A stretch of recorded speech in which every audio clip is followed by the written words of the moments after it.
1 year after Donald Trump returned to the White House, the world is no longer reacting to American power the way it once did. Not with fear, and increasingly, not with trust. That this matters more than any single policy decision because power in the modern world does not rest only on strength. It rests on credibility, on predictability, on the belief that commitments will hold even when politics change.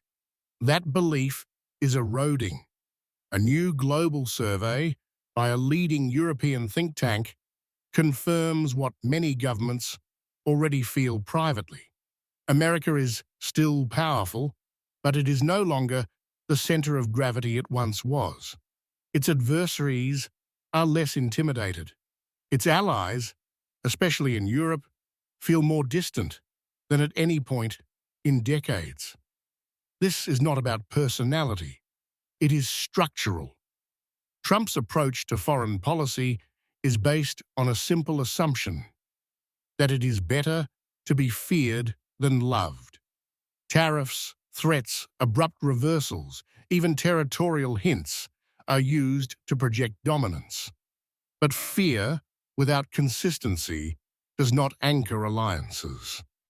It destabilizes them. Russia no longer treats Washington as its main adversary. Increasingly, it frames the European Union as the real opponent.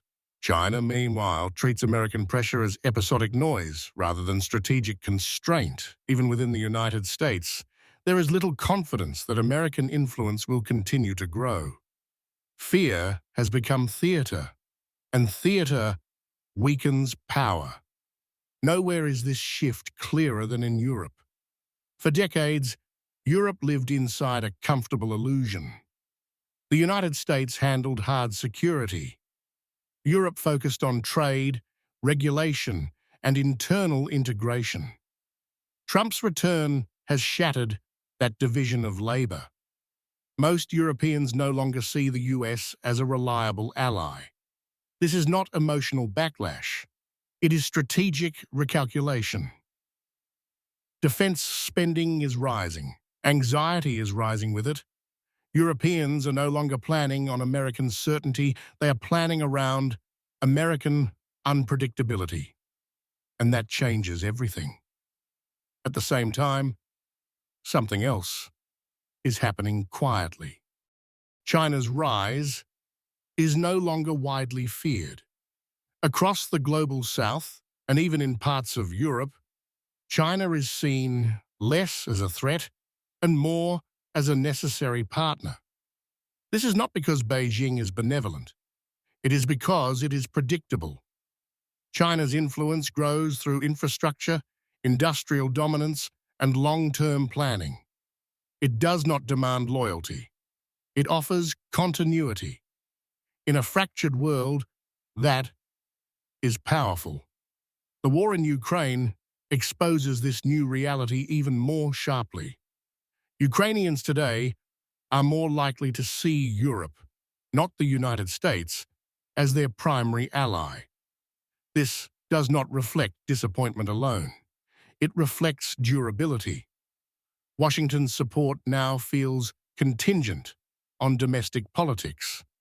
Europe's support, though slower and more bureaucratic, feels more stable.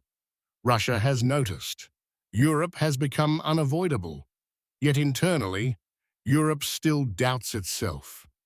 Many Europeans do not believe the EU can act as a power equal to the United States or China, even as the outside world increasingly treats it as one.